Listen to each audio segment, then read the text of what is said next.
नमस्कार, देवरिया की आवाज रेडियो केसरी से प्रस्तुत है स्थानीय हालचाल।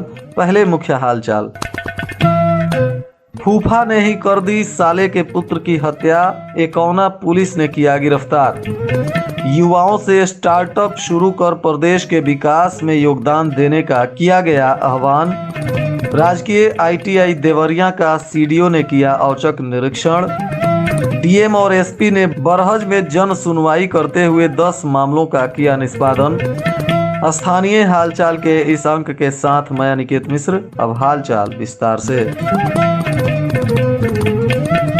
एकौना थाना क्षेत्र में 1 फरवरी को एक युवक घर से बिना बताए निकल गया था और जिसके बाद परिजनों ने इस मामले में थाने में प्राथमिकी देते हुए अपहरण का संदेह जताया था और इसमें अपने ही सगे संबंधियों पर परिजनों ने संदेह जताते हुए पुलिस को इस मामले से अवगत कराया था। जिसके बाद पुलिस ने इस मामले में जो गायब युवक था उसके फूफा और उनके पुत्र को जब बुलाकर कड़ाई से पूछताछ शुरू किया तो लोगों ने अपना अपराध स्वीकार कर लिया और इस मामले में पता चला है कि उस युवक की उसके ही फूफा और उसके फूफा के पुत्र ने घर से बुलाकर ले जाकर उसकी सुनसान जगह पर हत्या कर दी थी और शव को फेंक दिया था। जिसके बाद अब पुलिस ने गिरफ्तार आरोपियों के बयान पर इस मामले की पुष्टि करते हुए पूछताछ के बाद दोनों आरोपियों को जेल भेज दिया है। इस मामले को लेकर देवरिया के पुलिस अधीक्षक ने क्या कुछ कहा, सुनिए।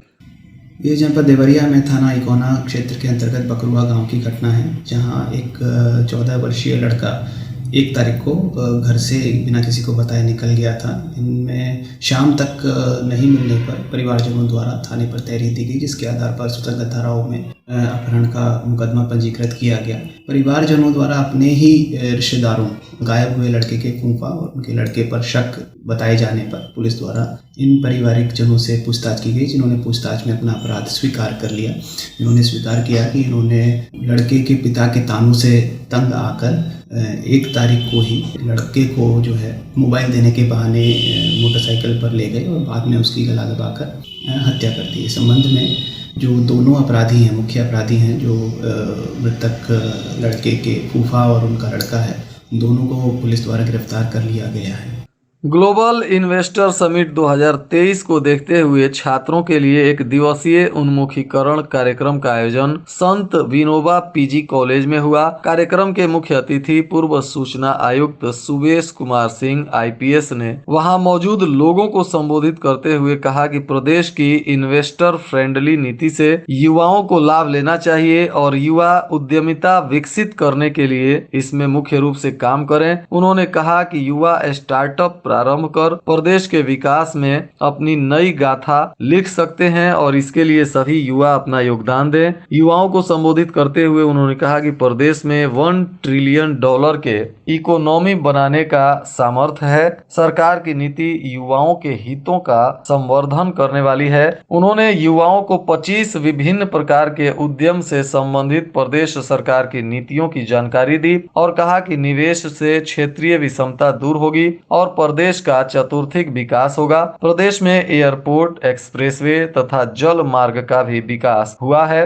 डिफेंस कॉरिडोर से HAL और भारत डायनामिक्स सहित विभिन्न कंपनियां सक्रिय है। डेवलपमेंट एवं MSME को प्रोत्साहन दिया जा रहा है। वहीं उन्होंने कहा कि सरकार नए उद्योग स्थापित करने के लिए उदार विचारधारा से काम कर रही है। साथ ही उन्होंने कहा कि सब्सिडी युक्त लोन भी सरकार के द्वारा उपलब्ध कराया जा रहा है। युवाओं को इन्वेस्टर फ्रेंडली माहौल का लाभ उठाकर स्वयं का उद्योग स्थापित करने के लिए प्रयास करना चाहिए। उन्होंने महिलाओं में उद्यमिता विकास करने पर भी विशेष जोर दिया।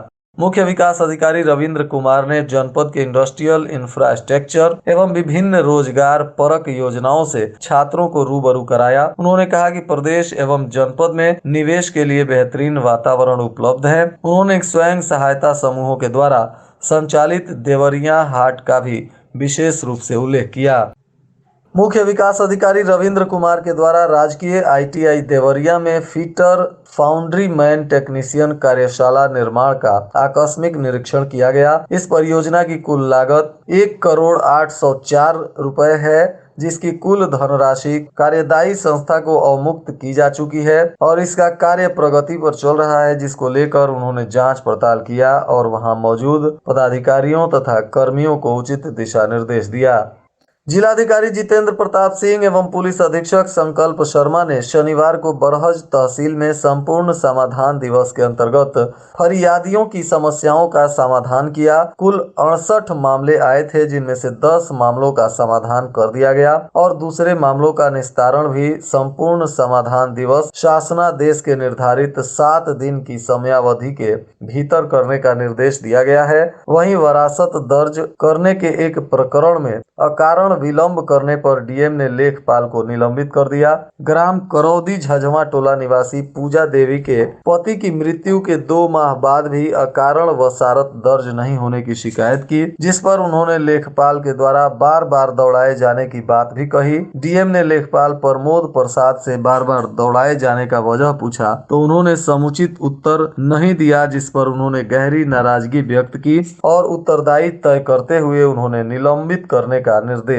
जारी कर दिया। जिलाधिकारी जितेंद्र प्रताप सिंह की पहल पर संपूर्ण समाधान दिवस पर आयोजित होने वाले दिव्यांग प्रमाण पत्र बनाने के लिए विशेष कैंप में 18 दिव्यांगजनों का यूडीआईडी नंबर जनरेट किया गया एवं प्रमाण पत्र उपलब्ध कराया गया। जिन लोगों का प्रमाण पत्र बना है उनमें प्रेमशील, दिलीप चौरसिया, राजेश, रमेश, गिरजा शंकर सहित दर्जनों लोग इस योजना का लाभ ले लिए। जिलाधिकारी जितेंद्र प्रताप सिंह ने बरहज में सरयुग नदी पर राजकीय सेतु निगम के द्वारा निर्माणाधीन मोहन सेतु का निरीक्षण किया, जहां लगभग 80 कर्मचारी काम करते हुए मिले। जिलाधिकारी ने परियोजना को मार्च 2023 तक पूरा करने का निर्देश दिया है। उन्होंने कहा कि मोहन सेतु क्षेत्रीय कनेक्टिविटी की दृष्टि से अत्यंत महत्वपूर्ण है। इसका निर्माण पूरा होने से लोगों को काफी सहूलियत होगी। जिलाधिकारी ने वैकल्पिक व्यवस्था के तौर पर पीपा का पुल नहीं बनने पर भी गहरी नाराजगी व्यक्त की और अधिशासी अभियंता पीडब्ल्यूडी से स्पष्टीकरण तलब किया। उन्होंने कहा कि प्रतिवर्ष जन सुविधा की दृष्टि से 15 नवंबर के आसपास पीपा पुल के द्वारा आवागमन की सुविधा उपलब्ध कराई जाती है। इस वर्ष भी अभी तक पीपा पुल नहीं बनने का उत्तरदायित्व तय कर कड़ी कार्रवाई सुनिश्चित की जाएगी।